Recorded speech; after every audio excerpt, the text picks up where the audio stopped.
Before we get down to work, I want to take a second out to thank our sponsor. Today's episode is sponsored by Carly. Carly is an amazing OBD2 reader. This thing has quickly become something that I keep with me everywhere I go in my camera bag at all times in case I need to read any car and figure out what's going on, if we have any problems at all. It is fast. That's like, I mean, you know, we have a lot of OBD2 readers around the shop. This is the only one that I want to use because it's super fast, it's super responsive, and it has more detailed information than anything else that helps me troubleshoot and dig down into what problems are going on with the vehicle. It can scan your car for all the codes that it might be throwing, warning codes, error codes, all sorts of things like that, and it gives you really good in-depth detail about each code. But also it can do things like custom programming, and it can do maintenance resets as well. If you're changing your own oil, you can save yourself some money and reset that, you know, maintenance light on your dashboard with Carly. So let's head outside and I'll show you how it works. So out here with Kyle's BMW, and there's some stuff that's been annoying him, and I think we can change it with the Carly device. So let's go ahead and get it plugged in and check it out. So I jumped inside the car and we have the Carly connected up to Kyle's BMW here, and we can do all sorts of stuff like do a basic diagnostic scan and see how the vehicle is doing, the vehicle health report. And we've got a couple issues, but we know about these. These are caused because of our tuning that we've done to the vehicle, and this is just because our battery's a little bit low. So it's nothing to worry about. Everything else is all looking good, so that's great. You can do other things like maintenance. You can do a battery reset if you don't want to have to go buy a battery from the factory. You can do your service resets, and you can service your vehicle on your own for things like oil changes and brake pad swap outs and all that stuff. So you see I pulled up all the service history here, and I've got things like the brake fluid, remaining lifespan, oil quality, brakes rear, and the brake front pads, and I can go ahead and reset any of these if I choose to replace any of these. And it's kind of cool when you're like us buying salvage cars. I was able to find out that when we got this car, it had a lot of this stuff changed pretty recently. And one of the coolest features that Carly allows you to do is customization, and you can do coding on your vehicle. And I want to show you something that is super annoying about this vehicle, and it's this guy right here. So every time you close your door and you turn your car on, it tries to push your seatbelt out towards you, and it never works. It never hands you your seatbelt. And I want to shut this thing off so it doesn't flop out, because there's nothing worse than being able to like have to grab around it to get your seatbelt. So we jump into our coding and we check the coding possibilities for the given vehicle. So Carly read through and found all the ECUs that have parameters that we can modify. So this car has 8. We're going to hit OK. And we are going to select the FRM. And you can see we have a huge list of preferences here, like tilting the mirror when you go in reverse, the comfort folding side view mirrors, electronic mirror dimming, and here we are at seatbelt handover. So that's driver and that's passenger. I'm going to shut it off for the driver. I'll leave it on for the passenger so you can see what it does. Just like that, it's done. It's pretty quick. So now when you hop into the car and you go ahead and turn it on and you shut your door, this guy stays still. This guy, still annoying. So we can go in and shut that one off now too. So as you can see, Carly is an extremely powerful tool as far as OBD2 readers go. I mean, it is my favorite. I use it all the time, and like I said, I literally just carry it everywhere with me just in case. So super happy with this. I've fallen in love with it since I've gotten it, and I highly recommend it. So guys, head to the link in the description, use code B is for Build 20, and you will get 20% off of this bad boy. That's some really good savings. It's a great tool. You will thank me for it. Link in the description. Huge thanks to Carly for sponsoring this episode. Let's get down to work. All right, fuel cell time. So, try and make a long story short. We were originally planning on putting the fuel cell back here behind the driver, extending the firewall up from here up to the roof. And once we started getting the cage and other things in there, we kind of realized that wasn't going to happen. So that kind of sent us on like this mad scramble to try and get a fuel cell with a approved bladder in time for the original Mint 400 date when we were ordering all these things. So we needed to find something off the shelf and then be able to fit it into the Jumpicon here. So anything off the shelf is going to be rectangular in shape, and we were thinking about utilizing this space right back here. We did some measurements, and the game plan is you have to have a firewall between you and your fuel cell, so we're going to build a firewall from here running up and then over, and the fuel cell would fill up this whole back area right here behind the drivers. So that was the idea, and I got online and I started shopping. And that brings us to this bad boy, the Jumpicon fuel cell. Now, this is a fuel cell made by FuelSafe. Oh, you can actually see it, it's right there. And they're a company that's local here to Oregon. I called them up, I told them the situation we were in. They told me, lead times for these is too long. We are completely out of time. The only way that we'd be able to get any type of a fuel cell or a bladder would be if we had we could used something that had been previously either returned or never picked up. So somebody ordered it, had it custom built, and then never got it, or they returned it. And that was this bad boy. This thing was custom made for a customer that decided not to pick it up, and the measurements are like perfect. Let me show you in the vehicle. So here's what it looks like in the car, and basically dimensionality wise, it's exactly what we wanted. So this is I think this is a 21 gallon fuel cell, and if we get 5 miles per gallon, that would give us the 100-mile range. We expect to get a little over 5 miles per gallon, so that would give us the 100-mile range that we need between the pits and everything.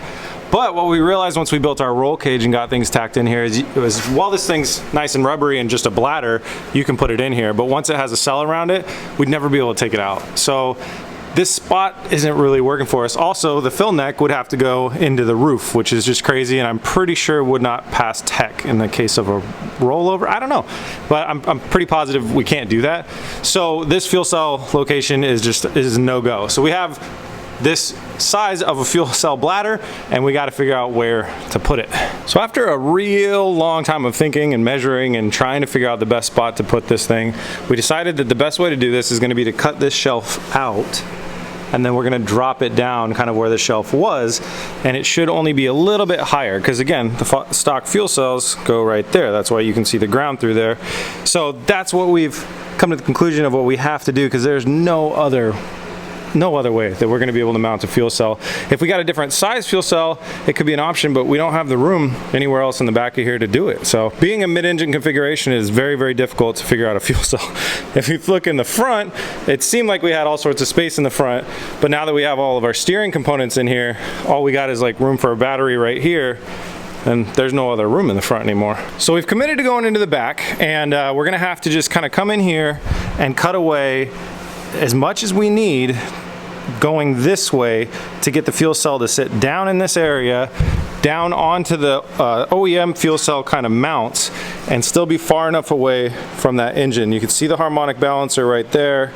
It's 1 inch away right now, so we got to keep our fuel cell 1 inch away as well. It's gonna be some tricky stuff, and whatever we lose in structural integrity from cutting this out, we will just add back with steel and cages. So I've probably called this a fuel cell like 30 times by now. This is actually a fuel cell bladder. This is what goes inside the cell.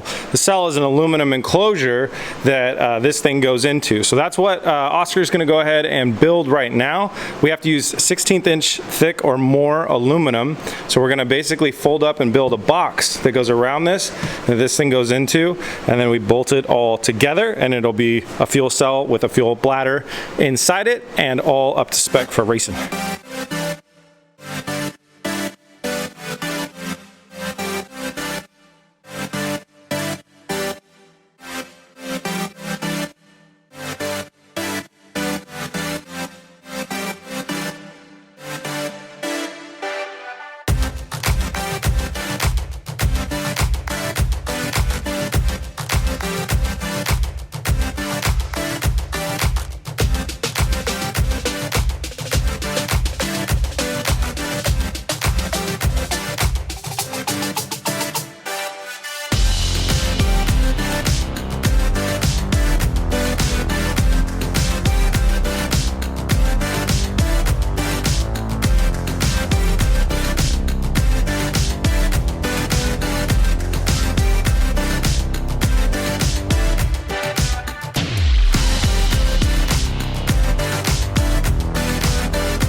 Oscar just wrapped up building one hell of a cell. So this thing is a great fit. We test fitted it on the bladder over there. This is our door to be able to put the bladder in and bolt it down. He just finished doing all these welds. Looks really, really nice. So this is great. All we got to do is we use some Clecos right here because we didn't have the hardware, but now we got the hardware. So we're going to go ahead and quickly drill out these holes, put our bladder inside our cell, and get everything bolted up.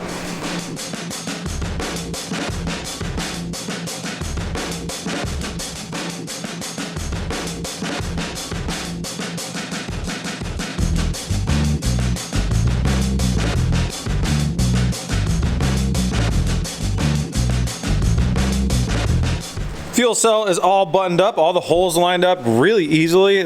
Oscar said he's a little surprised by that. This is like a work of art. This is fantastic, Oscar. Great job. So now it's time to make room to put this into that. Just from right here, it really looks like it's not going to fit, but we're going to make it fit. So we got to go ahead and pull our engine and transaxle combo out of here. So this will be the first time we're going to test out our detachable bar here and our transaxle mount, and we'll go ahead and get everything all hooked up and rigged up and pull it right out.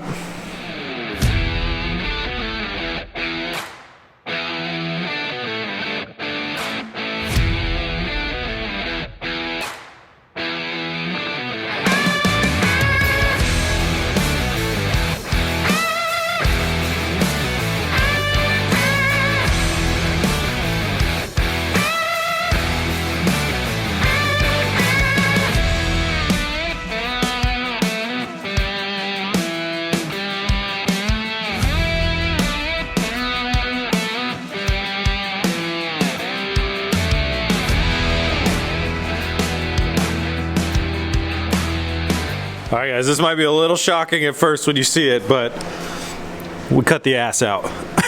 It's all gone. Endurance fuel cells need endurance holes. That's an endurance hole right there, baby. So yeah, Oscar cut a hole that's the size of the fuel cell. We're gonna go ahead and test fit the fuel cell in there, see how she looks. Fuel cell is in. The hole does not look nearly as bad once we have a fuel cell in there. So it's a tight squeeze for our fill neck, but we're going to figure that out. I'm not too worried about that. Everything has to be firewalled off, and that's what Oscar went and got bent over here from the internal, so that's something worth keeping in mind. But the next thing that we're going to work on is how to fix this thing inside the vehicle. It cannot move side to side, up, down, back, forth at all. The best way to do that is with straps. You can't bolt it down because when you're off-road racing, there's so much sand and everything that gets flung up everywhere. If you get sand between two pressure points and all the vibrations of driving throughout the day, it can literally just eat right through your fuel cell, and we don't want to have that. So we got rubber isolators that came with Lamborghini. Different assortment of guys that we're going to be using, and that's just a bunch of rubber to help block away. And then we're going to strap and use straps, steel straps with rubber surrounding them to strap this thing down. So what we're going to develop is a way that we can attach the strap in the front of the fuel cell down there at the bottom of this frame rail right here. It's going to run out and over and back down and bolt in there, and then to prevent side to side, we're going to have a location bolt that goes through that lip right there, and that'll hold everything exactly where it needs to be.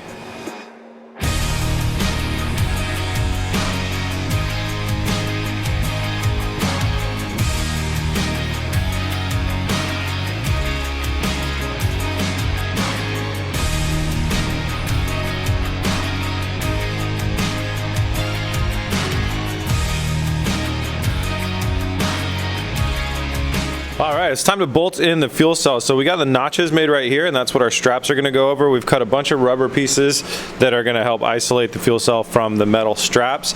There's a hole drilled in the frame right there and right there. It's a little hard to see, but that is where our bolt goes through for the back of the strap, and the strap runs up around the fuel tank and then back down. The whole tank is isolated with rubber against the aluminum, so there's no part of the tank that actually touches the aluminum chassis of the car.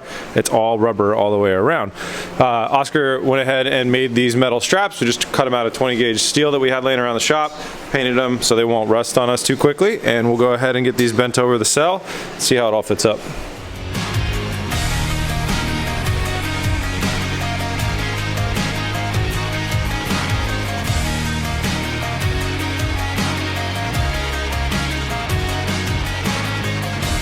Look at that, fuel cell is all strapped in. This thing, so you can see our rubber pieces that we got around there. This we can continue to adjust to tighten down as we need it. It is really sturdy in there. I always do this on camera even though it does nothing. You can't see anything, but I was tugging on it with all my weight. It ain't going anywhere. Fully rubber isolated, that is looking great. So let me flip you over to the interior. Oscar got the tank out, the cell out, and then this is our firewall coming in here. So the firewall has to be bolted, and then we're gonna go ahead and seam seal it too, and that'll make it very safe for us. You can see that there's these side holes right now that we have, and Oscar's starting to bust out the cardboard, little cardboard aided drafting right there, to get these side pieces kind of mocked up, and then we'll bend them here in the shop. We've been going out to a commercial bender and having these things bent up. It's actually been working out pretty well, getting us a lot of nice looking pieces. We did it on the cell and on this. So this is going to be bolted in. You can see it goes underneath the firewall right here, so it'll be bolted in across there. It'll be bolted in up there, and then it'll come down here and be bolted in as well over there. And then we'll just seam seal the whole thing shut so we don't have any risk of fire. You have to imagine that there could be a huge fire back here, and we don't want any of that getting into the cabin or driver area. So these windows will be completely, probably plexiglass or something completely sealed in, so there's no hole here either. Yeah, we won't be able to see out of our back window, so our rear view mirror will be useless, but we have to have one. Our side view mirrors will be really all that we have to see the back if we're just driving completely engulfed in flames, which is, it's a supercar problem. I mean, I've seen people driving down the road in Aventadors that are on fire behind them. I'm pretty sure they knew about it, but anyways, so that piece is in there. That's what it looks like.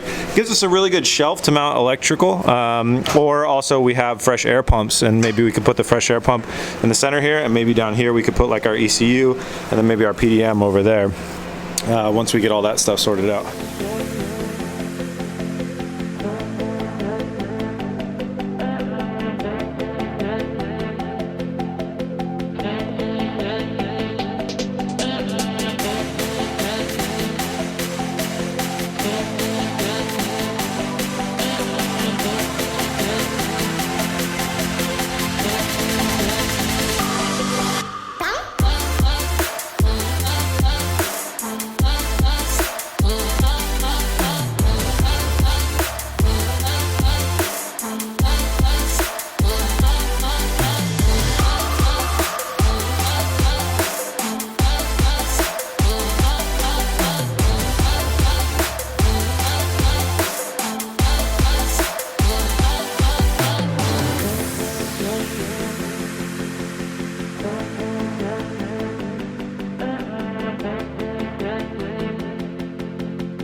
Fuel cell is installed. Man, I am so happy with the way that this turned out. So Oscar made these side pieces here, and then he welded them in, and then we bolted all the way along. Let me show you on the inside. You can see the bolts running along there, through here, and then through here, and then we have a little bit of a finger gap right there that we gotta go ahead and block off.